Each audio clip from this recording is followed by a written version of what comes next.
नमस्कार दोस्तों, एक सच्ची डरावनी कहानी, वो भी मेरी जुबानी। आज की कहानी एक ट्रक ड्राइवर की है, विनोद जी। तो आइए ये कहानी अब हम उन्हीं की नजर से सुनते हैं। दोस्तों, मेरा नाम विनोद है। मैं उत्तर प्रदेश के एक छोटे से गांव का रहने वाला हूं। आज मैं आप लोगों को अपनी जिंदगी का एक ऐसा किस्सा सुनाने जा रहा हूं जिसने मेरी पूरी दुनिया बदल दी। ये कोई सुनी सुनाई बात नहीं है, यह मेरी अपनी आप बीती है। एक ऐसा सच जिसने मुझे अंदर तक हिला दिया और जिसे मैं चाहकर भी कभी भूल नहीं पाया। यह बात उस समय की है जब मैं गुजरात के अंकलेश्वर में एक केमिकल फैक्ट्री से माल ढोने का काम करता था। ट्रक ड्राइवर बनने से पहले मैं वहीं मजदूरी करता था। सुबह से शाम तक पसीना बहाना, थक कर घर लौटना और महीने के आखिर में हाथ में गिने चुने रुपए आना, यही मेरी जिंदगी थी। धीरे धीरे मुझे समझ आने लगा कि मजदूरी से जिंदगी कभी नहीं बदल सकती। मैंने रोज देखा था कि ट्रक ड्राइवरों की कितनी इज्जत होती थी। वो सीधे सेठ से बात करते थे, हजारों रुपए कमाते थे और सबसे बड़ी बात, अपनी मर्जी के मालिक होते थे। मेरे मन में यह ख्याल गहराई तक बैठ गया कि अगर जिंदगी बदलनी है तो यही रास्ता है। मैंने पैसे जोड़ने शुरू किए। कई सालों की मेहनत के बाद इतना जमा कर पाया कि डाउन पेमेंट देकर एक ट्रक किस्तों पर निकाल सकूं। मैंने जानबूझकर नवरात्रि का समय चुना। मां दुर्गा का नाम लेकर शुरू किया। काम कभी असफल नहीं होता, यही मेरा विश्वास था। ट्रक लेना मेरे लिए बड़ा फैसला था, लेकिन डर नहीं था, क्योंकि ट्रक चलाना मुझे आता था। फैक्ट्री में आने वाले ड्राइवरों के ट्रक को आगे पीछे करने के चक्कर में मैंने यह हुनर सीख ही लिया था। उस दिन जब पहली बार अपने ट्रक का स्टीयरिंग हाथ में लिया तो मेरी आंखों में अपने परिवार के लिए बेहतर जिंदगी का सपना था। पर मुझे क्या पता था कि यही स्टीयरिंग एक दिन मुझे मौत के रास्ते पर ले जाएगा। ट्रक चलाते हुए करीब 4-5 साल हो गए थे। इन सालों में बहुत कुछ देखा। लंबी सुनसान सड़कें, थकान से टूटा शरीर और रात के सन्नाटे में गूंजता इंजन। जिस सेठ के साथ शुरू में काम किया था, वो घाटे की वजह से कारोबार छोड़कर गांव लौट गया। मैं फिर एक नए सेठ के साथ जुड़ गया। अच्छा आदमी था, काम भी ठीक ठाक चल रहा था। नवरात्रि नजदीक आ रही थी। परदेश में रहकर त्योहारों पर घर की याद और भी कचोटती है। मैंने सेठ जी से कहा, सेठ जी, इस बार घर जाना चाहता हूं। नवरात्रि है, बच्चों ने भी कहा है। वो मुस्कुराए और बोले, ठीक है, शाहजहांपुर का टैंकर लोड करवा देता हूं। माल भी पहुंच जाएगा और तू घर भी पहुंच जाएगा। उनकी यह बात सुनकर मन खुश हो गया। एक तीर से दो निशाने। मुझे बिल्कुल अंदाजा नहीं था कि उसी सफर में मेरी जिंदगी की सबसे डरावनी घटना मेरा इंतजार कर रही है। उस रात मैं गुजरात से निकला। दिल में घर पहुंचने की खुशी थी। सफर के दूसरे दिन रात के करीब 11 बज चुके थे। मैं मध्य प्रदेश के एक सुनसान इलाके से गुजर रहा था। सड़क के दोनों तरफ घना जंगल और ऊपर काली रात का सन्नाटा। दूर दूर तक कोई इंसानी आवाज नहीं। पेट में भूख से जैसे चूहे कूद रहे थे। थकान से बदन जवाब दे रहा था। मैंने सोचा, चलो आगे कोई ढाबा मिलेगा तो वहीं रुककर खाना खा लूंगा। थोड़ी देर बाद सड़क के किनारे टिमटिमाती रोशनी नजर आई। एक ढाबा था, लेकिन अजीब बात यह थी कि वहां एक भी ट्रक खड़ा नहीं था। आमतौर पर किसी भी ढाबे पर कम से कम 2-3 ट्रक जरूर दिखते हैं। ड्राइवर हमेशा वहीं रुकते हैं जहां पहले से गाड़ियां खड़ी हों, ताकि सुरक्षा का भरोसा बना रहे। मैंने हल्का ब्रेक लगाया। दिल में ख्याल आया, यहां रुकना ठीक रहेगा या नहीं। एक अजीब सी बेचैनी होने लगी, लेकिन फिर खुद को समझाया, शायद रात अभी ज्यादा गहरी नहीं हुई। आगे चलकर और भी ट्रक वाले रुकेंगे। और यह सोचकर मैंने ट्रक धीरे धीरे ढाबे की तरफ मोड़ दिया। मैंने उस वक्त अपनी भूख और थकान को अपने शक से ज्यादा अहमियत दी। मन तो मानने को तैयार नहीं था, लेकिन पेट खाली था और सफर लंबा। ऐसे ही सोचते समझते मैंने ट्रक को धीरे से उस सुनसान से लग रहे ढाबे के बाहर रोका। जैसे ही ट्रक रुका, ढाबे के अंदर से एक आदमी बाहर निकला। उसकी चाल और चेहरे को देखते ही मेरे दिमाग में एक अजीब सी हलचल हुई। लगा जैसे कहीं मैंने इसे पहले देखा है। और जब वो पास आया और बोला, अरे विनोद, तू यहां इस वक्त? तो मैं चौंक पड़ा। मैंने गौर से देखा, वो रिंकू था। मेरा पुराना दोस्त, वही रिंकू जो कई साल पहले बिना किसी को कुछ बताए गांव छोड़कर चला गया था। हम दोनों के चेहरे पर खुशी फैल गई। पुराने दिनों की बातें छिड़ गईं। वो बोला कि अब यही ढाबा चलाता है। उसने मुझे अंदर बुलाया और मेरे लिए खुद खाना बनवाया। लेकिन खाते वक्त मेरा ध्यान बार बार एक बात पर जा रहा था। पूरा ढाबा वीरान पड़ा था, एक भी ट्रक खड़ा नहीं था। और दूसरी तरफ रिंकू की हालत देखो, गले में मोटी सोने की चेन, हाथों में चमचमाती अंगूठियां। उसके रहन सहन से लग रहा था जैसे पैसे की कोई कमी नहीं। मैं मन ही मन सोच रहा था कि आखिर इतना पैसा आ कहां से रहा है। शायद रात में ज्यादा धंधा होता हो या फिर कोई और वजह हो। खाना खाकर जैसे ही मैं उठने लगा, रिंकू ने मुझे रोका। अंदर गया और एक स्टील का टिफिन बॉक्स लेकर आया। मुस्कुराते हुए बोला, भाई, नवरात्रि का समय है, तू घर जा रहा है, यह कन्या भोज का प्रसाद है, भाभी और बच्चों के लिए ले जा। उसकी बात सुनकर मैं थोड़ी देर झिझका। मन में अजीब सी बेचैनी थी, लेकिन त्योहार का नाम आते ही मैं कुछ कह नहीं पाया। ऊपर से रिंकू जिद करने लगा, यह मां का प्रसाद है विनोद, इसे मना नहीं करते, ले जा। मैंने मजबूरी में वो टिफिन ले लिया और बगल वाली सीट पर रख दिया। उससे विदा ली और ट्रक बढ़ा दिया। उस वक्त मुझे जरा भी अंदाजा नहीं था कि यह टिफिन मेरी जिंदगी की सबसे बड़ी गलती बनने वाला है। उस डिब्बे में कुछ ऐसा छिपा था जिससे जुड़ा हर इंसान आगे चलकर एक खौफनाक हादसे का शिकार होता था। ट्रक चलाते हुए आदतन मैंने साइड मिरर में झांका और तभी मेरी सांस अटक गई। रिंकू ढाबे के बाहर खड़ा मुझे घूर रहा था। उसके चेहरे पर अब दोस्ती वाली मुस्कान नहीं थी, वहां एक ठंडी शिकारी जैसी मुस्कान थी। उसकी आंखों में अपनापन नहीं, बल्कि एक अजीब चमक थी, ठीक वैसी जैसी किसी शिकारी की आंखों में फंसे हुए शिकार को देखकर होती है। मेरे पेट में सिहरन दौड़ गई, दिल धड़कने लगा। साफ था, मैं गलत जगह रुक गया था। मैंने ट्रक की स्पीड बढ़ा दी। मन में सवाल उमड़ने लगे, रिंकू ने ऐसा क्यों देखा मुझे? उसकी आंखों में वो अजीब चमक क्यों थी? लेकिन फिर खुद को समझाया कि शायद मैं थका हुआ हूं, शायद दिमाग खेल कर रहा है। लंबा सफर तो असर डाल ही देता है। ध्यान भटकाने के लिए रेडियो ऑन कर दिया। भजन बज रहे थे, चलो बुलावा आया है। आवाज से माहौल थोड़ा हल्का हुआ, लेकिन कुछ देर बाद रेडियो की आवाज बदलने लगी। उसमें खरखराहट आने लगी, जैसे स्टेशन पकड़ नहीं रहा। और फिर अचानक भजन की जगह किसी औरत के रोने और सिसकने की धीमी आवाजें आने लगीं। मेरे हाथ कांप उठे। मैंने झट से रेडियो बंद कर दिया।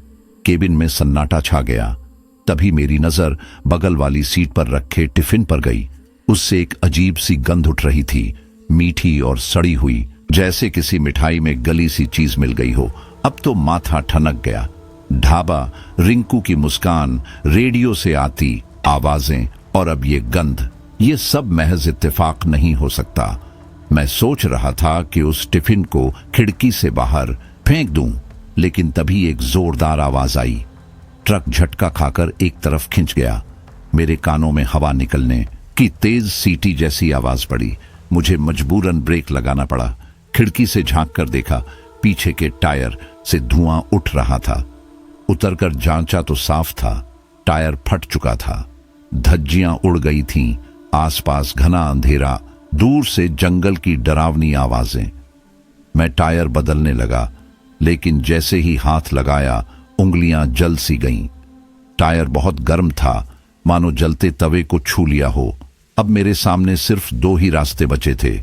या तो मैं वहीं सड़क किनारे 1-2 घंटे बैठकर टायर के ठंडा होने का इंतजार करता, या फिर किसी तरह पानी ढूंढकर उस पर डाल देता। लेकिन दिक्कत यह थी कि ट्रक में इतना पानी बचा ही नहीं था कि उससे टायर ठंडा हो सके।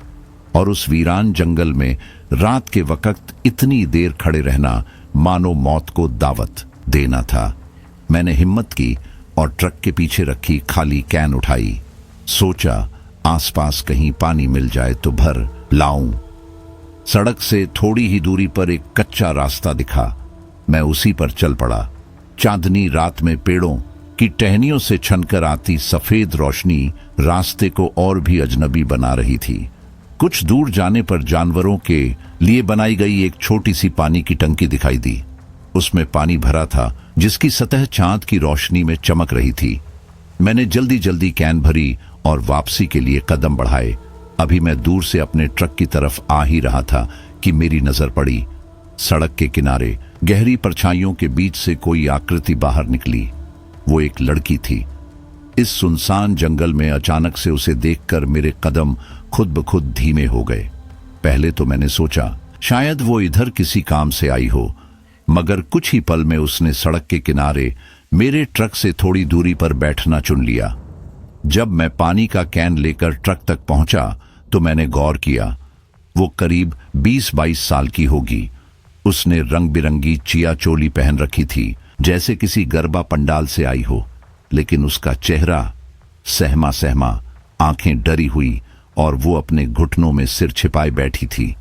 मैंने संकोच से कहा, बहन जी, इतनी रात को इस सुनसान जंगल में आप अकेली क्या कर रही हैं? उसने सिर उठाया। उसकी आंखें डरी हुई थीं, आवाज कांप रही थी। भाई साहब, मैं पीछे वाले गांव के मंदिर में नवरात्रि की पूजा करने गई थी। लौटते समय कुछ खराब लोग रास्ते में मिल गए। उनसे बचने के लिए मैं इस जंगल में छिप गई थी। अगर आप मुझे थोड़ी दूर तक छोड़ दें तो आपकी बड़ी मेहरबानी होगी। उसकी हालत देखकर मेरे भीतर भी एक जिम्मेदारी सी जाग उठी। कोई भी अकेली लड़की इस वीरान जगह पर सुरक्षित नहीं हो सकती थी। मैं उसके पास गया और नरमी से बोला, देखो बहन, मैं तुम्हें पूरे गांव तक तो नहीं छोड़ पाऊंगा, लेकिन जितना रास्ता हमारे ट्रक के रास्ते से लगेगा उतना जरूर साथ छोड़ दूंगा। लेकिन पहले मुझे ये टायर बदलना पड़ेगा। मेरी बात सुनते ही उसके चेहरे पर हल्की मुस्कान आ गई, कुछ ज्यादा ही चमकदार। मैं समझ नहीं पाया कि इतनी घबराई हुई लड़की इतनी जल्दी कैसे मुस्कुरा सकती है। फिर भी मैंने ध्यान नहीं दिया। हम दोनों ट्रक के पास खड़े हो गए। मैंने पानी डालकर टायर ठंडा किया, फिर जैक लगाकर बड़ी मशक्कत से टायर बदला। इसमें लगभग 1 घंटा निकल गया। वो लड़की पूरे समय चुपचाप मुझे देखती रही। उसकी नजरें मेरे हर हाव भाव पर थीं, लेकिन उसने एक शब्द भी नहीं कहा। जब काम पूरा हो गया तो मैंने कहा, आओ केबिन में बैठ जाओ, मैं तुम्हें आगे तक छोड़ दूंगा। मेरी बात सुनते ही उसने फिर मुस्कुराया, पर इस बार उसकी मुस्कान में कुछ अजीब था, जैसे कोई छुपा हुआ इरादा। उसकी डरी सहमी शक्ल से वो मुस्कान बिल्कुल मेल नहीं खा रही थी। वो धीरे से क्लासी साइड वाली खिड़की से चढ़कर केबिन में बैठ गई। मैं भी अपनी सीट पर आकर बैठ गया। ट्रक स्टार्ट किया और आगे बढ़ गया। अब हम दोनों के बीच खामोशी पसरी हुई थी। वो सामने देख रही थी, लेकिन मुझे साफ महसूस हो रहा था कि उसकी आंखें बार बार मेरी बगल में रखे स्टील के टिफिन बॉक्स पर टिक रही थीं। वो टकटकी ऐसी थी जैसे कोई भूखा जानवर अपने शिकार पर नजर गड़ाए हो। मेरा गुस्सा धीरे धीरे बढ़ रहा था। रात का 1 बज चुका था और शाम से हम भूखे थे, पर उसकी वजह से हम कहीं रुककर खाना भी नहीं खा पाए थे। मैं लगभग उसे डांटने ही वाला था कि तभी मैंने तय किया कि सीधे सीधे पूछ ही लेता हूं कि उसे कहां उतरना है। मैंने केबिन की पीली लाइट जलाई। लाइट जलते ही मेरी नजर अनजाने में उसके पैरों की तरफ चली गई और फिर मेरी सांस गले में अटक गई। उसके पैर उल्टे थे, एड़ियां आगे की तरफ और पंजे पीछे की ओर मुड़े हुए। मेरी पूरी देह सुन्न हो गई। ऐसा लगा जैसे दिल की धड़कन वहीं रुक गई हो। माथे से ठंडे पसीने की बूंदें बहने लगीं। मेरे भीतर एक चीख उमड़ी। ये कोई साधारण लड़की नहीं थी, ये चुड़ैल थी। केबिन की हल्की रोशनी में वो उल्टे पैर किसी डरावने सपने जैसे लग रहे थे। दिमाग खाली हो चुका था। बस वही खौफनाक छवि बार बार सामने आ रही थी। मेरे भीतर से एक आवाज निकल रही थी, अभी ट्रक रोक, दरवाजा खोल और भाग जा। लेकिन मैं जानता था अगर मैंने ऐसा किया तो इस वीराने में वो मुझे पलक झपकते ही चीर डालेगी। जिंदा रहने का बस एक ही तरीका था, ऐसा दिखाना कि मैंने कुछ देखा ही नहीं। मैंने अपनी पूरी हिम्मत समेटी, आंखें उसके पैरों से हटाईं और वापस सड़क पर गड़ा दी। मेरा चेहरा अंदर से जरूर सफेद पड़ गया था, पर मैंने उसे बाहर से जाहिर नहीं होने दिया। हाथ इतने कांप रहे थे कि लगता था जैसे कभी भी स्टीयरिंग छूट जाएगा। फिर भी मैंने अपनी पूरी ताकत लगाकर उन्हें मजबूती से व्हील पर जकड़ रखा। गियर बदलने की खड़खड़ाहट उस घने सन्नाटे में ऐसे गूंजी जैसे किसी ने मेरे कान के पास पटाखा फोड़ दिया हो। जैसे ही ट्रक थोड़ा आगे सरका, अचानक बगल वाली सीट से आवाज आई, लेकिन वो अब उस डरी हुई लड़की की कांपती मासूम आवाज नहीं थी। अब उसमें एक अजीब सी मिठास थी, शहद जैसी, मगर उस मिठास के पीछे छिपा जहर मुझे साफ महसूस हो रहा था। मेरे पैरों को देखकर इतने हैरान क्यों हो गए? उसने धीरे से पूछा। उसकी बात सुनकर मेरी रीढ़ की हड्डी में झनझनाहट दौड़ गई।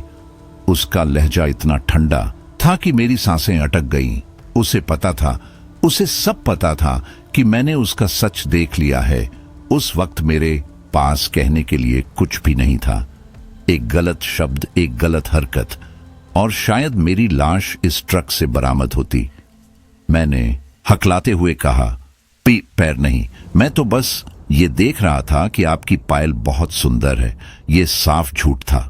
बस किसी तरह बातचीत को मोड़ने की कोशिश कर रहा था। मेरी बात सुनकर वो हंसी, लेकिन वो इंसान जैसी हंसी नहीं थी। वो धीमी, खनकती हुई और दिल में बर्फ घोल देने वाली थी। उसमें मेरा मजाक उड़ाया जा रहा था। पायल तो सुंदर है, वो फुसफुसाई, पर तुम्हारी किस्मत नहीं। मेरे माथे पर पसीना छलक आया। अब मुझे पूरा यकीन हो गया था कि इस सब का धागा रिंकू के ढाबे से जुड़ा है। वो अब कोई सहमी मासूम लड़की नहीं थी, वो एक शिकारी थी और मैं उसका शिकार। वो मुझे डराकर तड़पाकर मजा ले रही थी। उसने बिना मेरी तरफ देखे उस स्टील के टिफिन बॉक्स की ओर इशारा किया। इससे बहुत अच्छी खुशबू आ रही है, तुम्हारे दोस्त ने बड़े प्यार से दिया है, खोलो ना, नवरात्रि का प्रसाद है, हम दोनों मिलकर खाएंगे। उसकी बात सुनते ही सब टुकड़े जुड़ गए। ढाबे की वो सड़ी गली गंध, रिंकू का जबरदस्ती टिफिन थमाना, ये कोई साधारण प्रसाद नहीं था, ये किसी तांत्रिक क्रिया का हिस्सा था। रिंकू ने अपनी किसी बला को इस प्रसाद के जरिए मेरे सिर पर डाल दिया था, और ये चुड़ैल उसी बला का रूप थी। शायद मेरे टायर का फटना भी उसी की करतूत थी, ताकि मैं रुक जाऊं और वो मुझे घेर ले। मैं बुरी तरह फंसा था, पर तभी मेरी नजर विंडशील्ड पर चिपके जय माता दी वाले स्टिकर पर पड़ी। मैंने गौर किया, वो चुड़ैल उस स्टिकर की ओर देख भी नहीं पा रही थी, उसकी आंखें उसे टाल रही थीं। फिर मैंने डैशबोर्ड पर रखी हनुमान जी की छोटी सी मूर्ति देखी। उसे देखकर वो और बेचैन हो गई, जैसे किसी तेज चुभन ने उसे छू लिया हो। अब मुझे समझ में आ गया, मेरे सेठ जी बहुत पूजा पाठ वाले इंसान थे। ट्रक खरीदने के बाद उन्होंने बड़े मंदिर में इसकी पूजा करवाई थी। शायद उसी वजह से इस ट्रक के अंदर कोई बुरी ताकत मेरी जान तक नहीं पहुंच पा रही थी, पर मुझे इसे परखना था। वो चुड़ैल अब भी टिफिन बॉक्स को घूर रही थी। उसकी आवाज बदलकर अब हुक्म जैसी हो गई थी। सोच क्या रहे हो, खोलो भी अब। मैंने मजबूरी में मुस्कुराने की कोशिश की। हाँ खोलूंगा, पर पहले ये खतरनाक जंगल पार कर लें। आगे कहीं सुरक्षित जगह मिल जाएगी, फिर आराम से खाते हैं। मैं सिर्फ वक्त खरीद रहा था, कोई रास्ता सोचने की कोशिश कर रहा था। वो झुंझला गई, मुझे इंतजार करना पसंद नहीं, उसने फुफकारते हुए कहा और अपना लंबा हड्डीदार हाथ टिफिन की ओर बढ़ाया। उस पल मेरा दिल धड़कना ही भूल गया, लेकिन तभी कुछ अनहोनी हुई। जैसे ही उसका हाथ मेरे और उसके बीच की जगह को पार करके ट्रक के बीचों बीच आया, उसकी त्वचा से धुएं की हल्की परत उठने लगी। वो कराहते हुए पीछे हट गई, जैसे किसी ने उसके हाथ पर अंगारा रख दिया हो। अब सब साफ था, मेरे और उसके बीच कोई अनदेखी दीवार थी। वो स्टिकर और हनुमान जी की मूर्ति ने मेरे चारों ओर एक सुरक्षा कवच बना दिया था। वो मुझे डराकर पागल कर सकती थी, लेकिन मेरी तरफ बढ़ नहीं सकती थी। ये समझते ही मेरे सीने का आधा बोझ हल्का हो गया, लेकिन तभी उसका चेहरा बदलने लगा। वो बनावटी मासूमियत गायब हो गई। उसका चेहरा अब खून से लथपथ था। जबड़े से लंबे धारदार दांत बाहर निकल आए थे। उसके होंठ फट चुके थे। सिर से उलझे लंबे बाल झूल रहे थे। उसकी आंखें लाल अंगारों की तरह धधक रही थी। उसने गुर्राहट भरी आवाज में कहा, बहुत होशियार बन रहा है तू। तुझे लगता है ये छोटे मोटे भगवान तुझे बचा लेंगे? ये गाड़ी चल रही है विनोद, और इसे चला रहा है तू। कब तक चलाएगा? हाथ थकेंगे, आंखें थकेंगी, नींद आएगी। तू इंसान है, इंसान गलती करता है। मैं इंतजार करूंगी। जिस पल तूने आंख झपकी उसी पल मैं ये डिब्बा भी ले लूंगी, और तेरी जान भी। उसकी ये सपाट धमकी सुनकर मेरी रूह तक कांप उठी। वो सच कह रही थी। मैं आखिर कब तक चला सकता था? 1 घंटा, 2 घंटे, 5 घंटे। किसी न किसी पल मुझे रुकना ही पड़ता, और तब सब खत्म। अब ये लड़ाई ताकत की नहीं, सब्र की थी।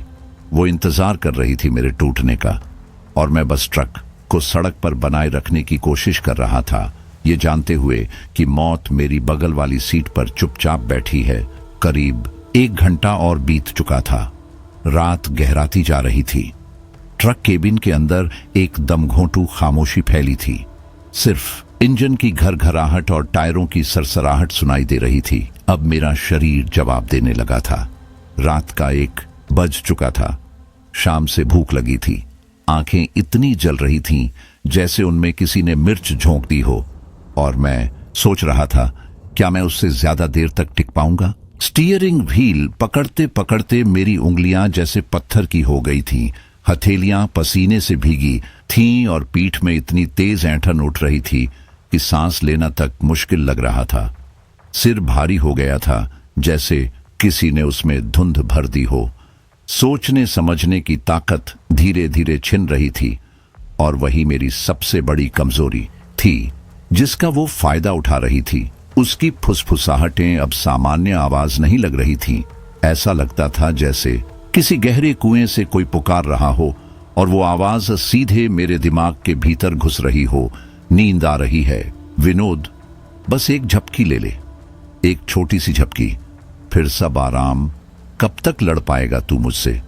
तू बस एक इंसान है। तेरी हिम्मत की एक सीमा है, और तू उस सीमा तक पहुंच चुका है। हार मान ले। उसकी हर बात मेरे भीतर किसी जहर की तरह घुल रही थी। मैं जानता था, अगर मैंने आंखें बंद कर दी सिर्फ एक पल को भी, तो वो पल मेरी आखिरी सांस बन जाएगा। मैंने झटके से अपना गाल थप्पड़ मारकर जलन पैदा की। खिड़की का शीशा नीचे खींचा और ठंडी हवा को चेहरे पर महसूस किया, लेकिन नींद का बोझ उतना ही भारी था। किसी भी तरह नींद को भगाना असंभव हो रहा था। मैंने खुद को समझाने की कोशिश की, शायद सुबह होने पर दिन की रोशनी में उसका असर कम हो जाएगा। लेकिन जैसे ही आसमान पर पहली किरण फैली, मैंने देखा कि वो वैसे ही मेरे बगल में बैठी थी। उसका रूप भयानक और विकृत जरा भी नहीं बदला था। वो मेरी सोच पढ़ चुकी थी। होठों पर तिरछी हंसी लाकर बोली, मूर्ख, यह नवरात्रि की पवित्र रातें हैं। जब तक मेरा भोग मेरे पास है, दिन और रात मेरे लिए बराबर हैं। सूरज की आग मुझे नहीं जला सकती जब तक मेरे हिस्से का प्रसाद इस डिब्बे में बंद है। उसकी बात सुनते ही मेरा सीना ठंडा पड़ गया। अब साफ हो चुका था, समस्या मैं नहीं हूं। असली वजह है वो स्टील का टिफिन बॉक्स जिसमें भोग रखा है। चुड़ैल मुझे शिकार नहीं समझती। मैं तो बस एक माध्यम हूं जिसने वो प्रसाद उसके पास पहुंचाया है। जब तक डिब्बा मेरे ट्रक में रहेगा, वो भी रहेगी। लेकिन मैं क्या करूं? रास्ता समझ नहीं आ रहा था। तभी दिमाग में ख्याल आया, अगर उसकी ताकत और उसकी चाहत दोनों उस डिब्बे में कैद हैं, तो उसे वहीं खींचेगी। मुझे इस डिब्बे से छुटकारा पाना होगा। यही अकेला रास्ता है। मैंने योजना बनाई, अपने हार मानने का नाटक शुरू किया। सिर सीट पर ढीला छोड़ दिया, जैसे अब आंखें खुली न रह सकें।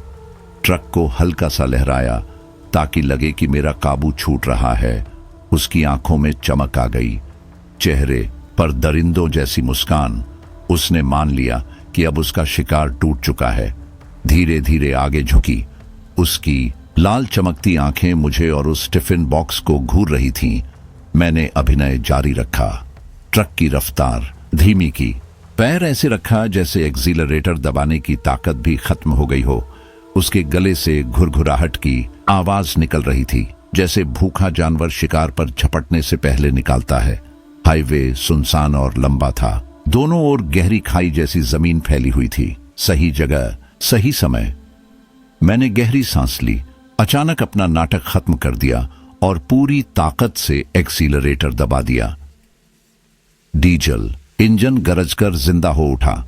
ट्रक दहाड़ते हुए आगे कूदा। वो चुड़ैल जो झुकी हुई थी संतुलन खोकर पीछे जा गिरी। यही पल मुझे चाहिए था। ट्रक तूफान की तरह दौड़ रहा था। मैंने कांपते हाथ से स्टील का टिफिन उठाया। वो चीख पड़ी, चीख इतनी तेज कि मेरे कान फटते हुए लगे। उसकी नफरत हवा में जलन घोल रही थी। वो डिब्बे पर झपटी, लेकिन मेरे और उसके बीच अदृश्य दीवार बनी रही। उसके लंबे काले नाखून उस कवच से टकराकर चिंगारियां निकालने लगे। मैंने अपनी सारी ताकत, गुस्सा और डर एक साथ उस काम में झोंक दिया। टिफिन बॉक्स को पकड़कर खलासी वाली खिड़की से बाहर फेंक दिया। जैसे ही डिब्बा हवा में बाहर उड़ा, वो लड़की जो मेरे बगल में बैठी चुड़ैल थी तुरंत काले धुएं में बदलकर उसी के पीछे झपट पड़ी। वो ऐसे खींची जैसे चुंबक लोहे को खींचता है। मेरा दिल राहत से उछल पड़ा। लगा पीछा छूट गया। मैंने ट्रक और तेज दौड़ाया। गांव तक जितना जल्दी पहुंच सकूं उतना जल्दी। सारे शरीर में राहत की लहर दौड़ गई। मैं हंसने लगा, पागलों की तरह। डैशबोर्ड पर रखी हनुमान जी की मूर्ति और मां दुर्गा का स्टिकर बार बार चूमने लगा। सूरज अब ऊंचाई पर था। सुनहरी किरणें सड़क पर फैल चुकी थीं। दुनिया एक बार फिर सामान्य और खूबसूरत लगने लगी, लेकिन मुझे अंदाजा नहीं था कि यह आजादी सिर्फ कुछ पल की है। मुझे लगा मैंने उसे हरा दिया, पर असलियत ये थी, अभी तो असली डर बाकी था। एक एक घंटे धीरे धीरे गुजरते गए। पहला, फिर दूसरा। अब मैं उस जगह से 100 किलोमीटर से भी ज्यादा दूर निकल चुका था। दिल की धड़कनें आखिरकार कुछ थमने लगी थीं। मैंने खुद को समझा लिया था कि अब खतरा पीछे छूट गया है। वो औरत, वो चुड़ैल शायद अब अपने भोग के पीछे चली गई होगी। शायद अब उसका मुझसे कोई लेना देना नहीं होगा। लेकिन उसकी वो आखिरी नफरत भरी नजर, वो अभी भी मेरे ज़हन में किसी कांटे की तरह अटकी हुई थी। और मुझे ये कतई अंदाजा नहीं था कि मैं जो सोच रहा था वो कितना गलत था। क्योंकि थोड़ी ही देर बाद जब मैं उस सुनसान हाईवे पर ट्रक दौड़ा रहा था, तो अचानक मेरे ट्रक के पीछे से एक अजीब सी आवाज सुनाई दी, जैसे कोई किसी को दर्द में चीख रहा हो। पहले तो मैंने सोचा शायद मेरा वहम है या फिर तेज रफ्तार की वजह से हवा की आवाज होगी, लेकिन वो आवाज बंद ही नहीं हुई। धीरे धीरे वो बदलकर एक और भी डरावनी आवाज में ढल गई, खुरचने की आवाज। और सबसे खतरनाक बात यह थी कि अब ये आवाज मेरे सिर के ठीक ऊपर से आ रही थी, ट्रक की छत पर से। दिल फिर से बेकाबू हो गया। वो सुकून, वो राहत जो थोड़ी देर पहले महसूस कर रहा था, एक पल में गायब हो गई। मैंने झट से रेडियो बंद कर दिया।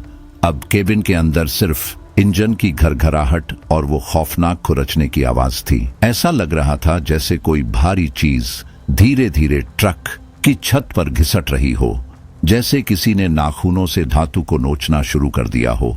मैंने डरते डरते अपनी नजर ऊपर टिकाई और तभी देखा लोहे की चादर पर एक छोटा सा उभार बनने लगा। वो चादर धीरे धीरे भीतर की ओर दब रही थी, जैसे ऊपर से कोई बहुत ताकत लगाकर धकेल रहा हो। धीरे धीरे वो उभार और गहरा होता गया। चादर मुरड़ने की चरमराहट ने मेरी रगों में सिहरन दौड़ा दी। मेरे दिमाग ने साफ कह दिया वो गई नहीं थी, या फिर वो वापस आ चुकी थी। लेकिन इस बार उसका मकसद सिर्फ भोग नहीं था। इस बार वो मेरे लिए आई थी, अपना बदला लेने। अचानक वो दबाव हिंसक वार में बदल गया। धड़ाम, छत पर एक जोरदार प्रहार हुआ, फिर दूसरा, फिर तीसरा। पूरा ट्रक हिलने लगा। आवाज इतनी तेज थी जैसे कोई ऊपर बैठकर बड़े बड़े हथौड़े बरसा रहा हो। मेरे हाथ कांपने लगे। लग रहा था मानो वो चीज सचमुच मेरे ऊपर लटक रही हो और अब किसी भी पल छेद कर अंदर आ जाएगी। मैं घबरा गया। पागलों की तरह ट्रक को सड़क पर दाएं बाएं लहराने लगा। चली जा, दफा हो जा यहां से, क्या चाहिए तुझे? मैंने बेतहाशा चीखते हुए कहा, पर बाहर से सिर्फ वही धमाकेदार चोटों की आवाज आती रही। और फिर मैंने उसे देखा, छत के किनारे से कुछ नीचे लटक रहा था। एक हाथ, लेकिन इंसानी हाथ नहीं। वो लंबा पतला टेढ़ा मेढ़ा हाथ था, किसी सूखे पेड़ की टहनी जैसा। उस पर भूरी चमड़े जैसी खाल चिपकी हुई थी और उंगलियों की जगह थे लंबे लंबे सड़े हुए नाखून। वो पंजा धीरे धीरे विंडशील्ड पर खिसक आया और शीशे को खुरचने लगा। चीर! आवाज इतनी तेज थी कि कान फटने लगे, जैसे कोई हीरे से कांच को काट रहा हो। कांच पर मकड़ी के जाले जैसी दरारें उभर आईं। वो पंजा बस कुछ इंच की दूरी पर था, मेरे चेहरे के सामने। मैं समझ गया, मैं एक चलते ताबूत में कैद हूं और वो शिकारी, वो चुड़ैल ताबूत को खोलने में लगी है। अब न भागने की कोई जगह बची थी, न छिपने का कोई कोना। मौत मेरे सिर पर सचमुच नाच रही थी। मैं बुरी तरह कांप रहा था, सांसें टूटी टूटी निकल रही थीं। हर खरोच दिल पर चाकू की तरह चुभ रही थी। मैं जानता था ये शीशा ज्यादा देर टिकने वाला नहीं है। अगर टूट गया तो सब खत्म। मेरी आत्मा तक कांप रही थी और तभी मेरे माथे पर पसीना टपका। आंखों के सामने मेरे बीवी बच्चों का चेहरा घूम गया, उनकी मुस्कान, उनकी मासूमियत। नहीं, मैंने अपने आप से कहा, मैं ऐसे नहीं मर सकता, मुझे उनके लिए जीना है। अंदर से एक अजीब सा गुस्सा और जिद उठी और तभी मेरी नजर डैशबोर्ड के कोने में रखी छोटी सी कपड़े की पोटली पर पड़ी। याद आया, जब मैं अंकलेश्वर से निकला था, सेठ जी की पत्नी ने मुझे दी थी। बड़ी पूजा पाठ करने वाली औरत थी वो। उन्होंने हाथ में पोटली पकड़ाते हुए कहा था, विनोद बेटा, ये अंबाजी माता मंदिर का सिद्ध प्रसाद है। इसमें माता का सिंदूर है, कुछ लौंग और एक सूखा नारियल। इसे गांव के मंदिर में चढ़ा देना। मां रानी तेरा सफर सफल करेंगी। उस वक्त मैं बस हाँ में सिर हिला दिया था, पर अब ऐसा लगा जैसे अंधेरे में किसी ने मेरे सामने उम्मीद की एक किरण जला दी हो, ताकि मैं खुद को बचाने के लिए कम से कम कोई कोशिश तो कर सकूं। मेरी किस्मत से मुझे मेरा हथियार मिल गया था। उस घड़ी में वो किसी उम्मीद की किरण जैसा लगा, मगर सवाल अब भी वही था, आखिर इस हथियार का इस्तेमाल मैं उस बला पर कैसे करूं जो मेरे ट्रक की छत पर बैठी थी और अब शीशा तोड़कर मेरे चेहरे तक पहुंचने की कोशिश कर रही थी। इसी बीच मेरे दिमाग में एक पागलपन भरा, लगभग आत्मघाती ख्याल आया। अगर मैं उसके पास नहीं पहुंच सकता तो क्यों ना उसे ही अपने पास खींच लूं। मेरे दिल की धड़कनें इतनी तेज थीं कि लग रहा था कानों के पर्दे फट जाएंगे। मैंने एक लंबी गहरी सांस ली और स्टीयरिंग व्हील को ऐसे कसकर पकड़ा जैसे यही मेरी आखिरी उम्मीद हो। आंखें बंद कर मां अंबे का नाम लिया। मां, आज मेरी लाज रखना। यह कहकर मैंने सामने आते ट्रक को देखकर भी रास्ता नहीं बदला। मैं वहीं अपनी लेन पर अड़ा रहा। मजबूरी में सामने वाला ड्राइवर जोर से ब्रेक मारता है। उसी झटके और तेज झोंके के साथ मेरी छत पर बैठा वो भारी भरकम साया आगे की तरफ उछल गया।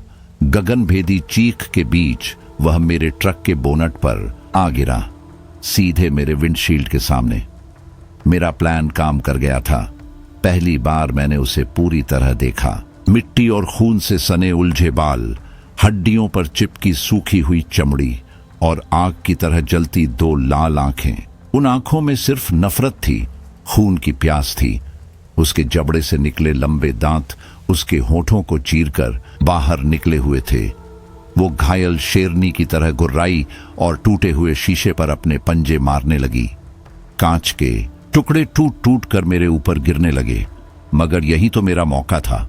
मैंने जल्दी से कपड़े की पोटली खोली। उसके खुलते ही सिंदूर और लौंग की तीखी पवित्र खुशबू पूरे केबिन में फैल गई। एक पल के लिए मौत की सड़ांत उस खुशबू के आगे दब गई। मैंने पूरा का पूरा गाढ़ा लाल सिंदूर अपनी हथेली पर निकाल लिया। मेरी नजर विंडशील्ड की बड़ी दरार पर पड़ी। दरार इतनी थी कि मेरा हाथ आसानी से बाहर जा सकता था।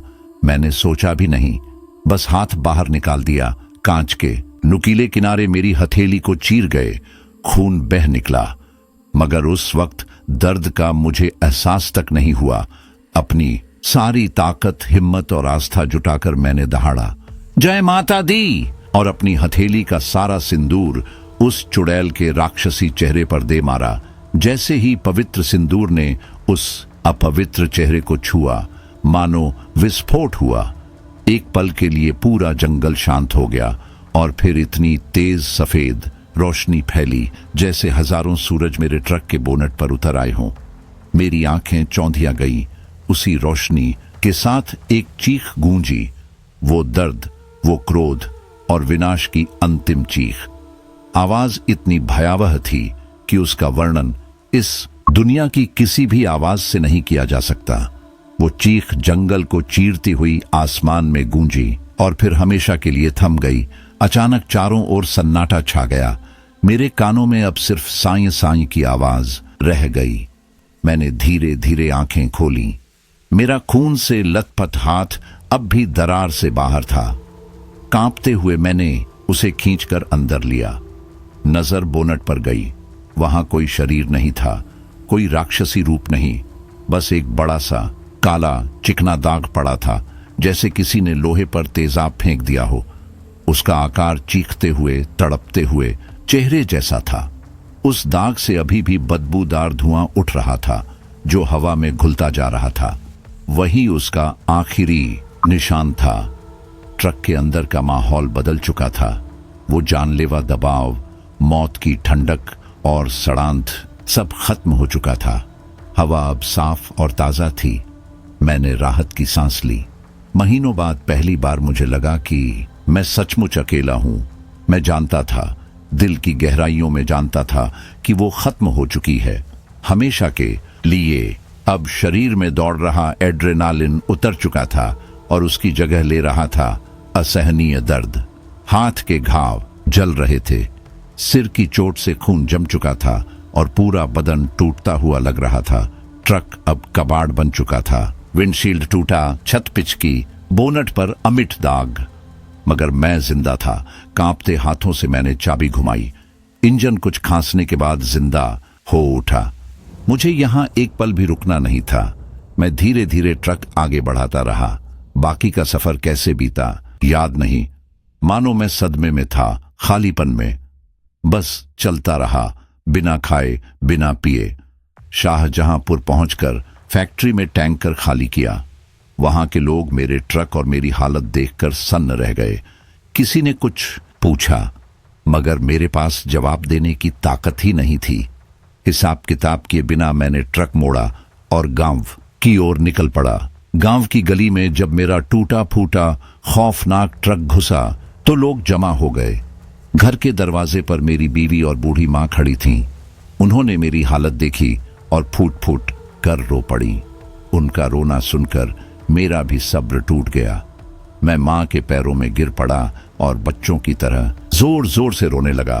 दोस्तों, आज की डरावनी कहानी को आखिर तक सुनने के लिए आप सबका दिल से शुक्रिया। मुझे हमेशा अच्छा लगता है जब आप लोग अपना नाम और अपने शहर का नाम हमारे साथ साझा करते हैं, क्योंकि इससे लगता है कि हम सब सिर्फ श्रोता और कहानीकार नहीं, बल्कि एक परिवार हैं। आज के इस एपिसोड में हमारे साथ जुड़े अब्दुल मुन्नाफ भाई असम से, सुनील भाई जयपुर से, रवि कुमार भाई पंजाब से, राज शर्मा भाई असम से, सुल्तान भाई सूरत से, सदार अब्बास भाई रावलपिंडी पाकिस्तान से, योगेश कुमार भाई हनुमानगढ़ राजस्थान से, रिक्की भाई दार्जिलिंग से, प्रेम भाई भरवाद लिम्बादी से, अविनाश भाई फरीदाबाद से, महेश चौहान और रविंद्र परमार भाई धार से, मोहन भाई झारखंड से, पूनम जी जमशेदपुर से, रविंद्र भाई आगरा से, नितेश कुमार भाई राजस्थान से, हसन अब्बास भाई इटली से, जसबीर भाई पंजाब से, अजय यादव भाई अमृतसर से, हलीम खान भाई बहराइच से, अब्बास खान भाई बिलासपुर से, कृष्णा और गुरप्रीत भारद्वाज भाई दिल्ली से, शुक्ला भाई लखनऊ से, सुष्मिता कृष्णवंशी जी इंडिया से, निक भाई कैलिफोर्निया से, पूजा घोष जी गुवाहाटी से, धोलू भाई मधोगढ़ से, मोहम्मद शकील खान भाई इंडिया से, सफीक भाई सऊदी अरब से, सनम खान भाई कराची से, कमल सिंघा भाई असम से, प्रांजलल ब्राह भाई गुवाहाटी से, छोटे लाल दीपक भाई सीधारी से, वंश भाई सूरत से, रवि मुंडा भाई रांची से, सोनू राजपूत भाई अलवर से, प्रधुवन मंडल भाई कतर से, बीके जोशी भाई काठमांडू से, विकू भाई दीमापुर नागालैंड से, अंजना वर्मा जी कानपुर से, दीपक परमाण भाई गुजरात से, अजय रंजनी जी इंदौर से, छोटे लाल भाई गोरखपुर से, सुशांत तमंग भाई दार्जिलिंग से,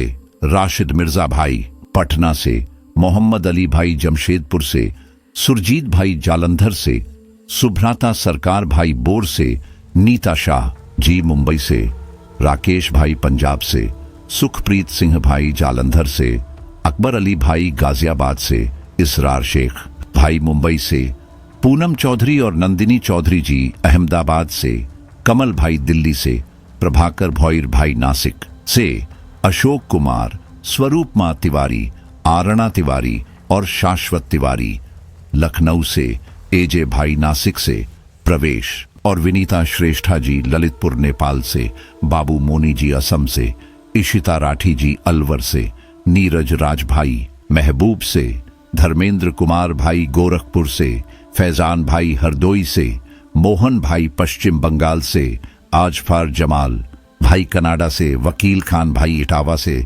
सोनू राजपूत भाई जयपुर से और भी बहुत से नाम हैं जिन्हें मैं इस बार नहीं ले पाया, लेकिन आप सब मेरे लिए उतने ही जरूरी हो। अगली बार जरूर आपके नाम भी शामिल होंगे। अगर आपको आज की कहानी अच्छी लगी हो तो वीडियो को लाइक जरूर कीजिए और चैनल को सब्सक्राइब करना मत भूलिए। इससे न सिर्फ मुझे हौसला मिलता है बल्कि मैं और भी डरावनी कहानियां आपके लिए लेकर आ सकता हूं। तो दोस्तों, आज के लिए बस इतना ही। हम जल्दी ही फिर मिलेंगे एक नई और सिहरन पैदा कर देने वाली कहानी के साथ। तब तक आप अपना और अपने परिवार का ख्याल रखिए। और हाँ, रात को खिड़की के पास खड़े होकर बाहर झांकना मत भूलना, क्योंकि कभी कभी अंधेरे में कोई आपको वापस देख भी रहा होता है।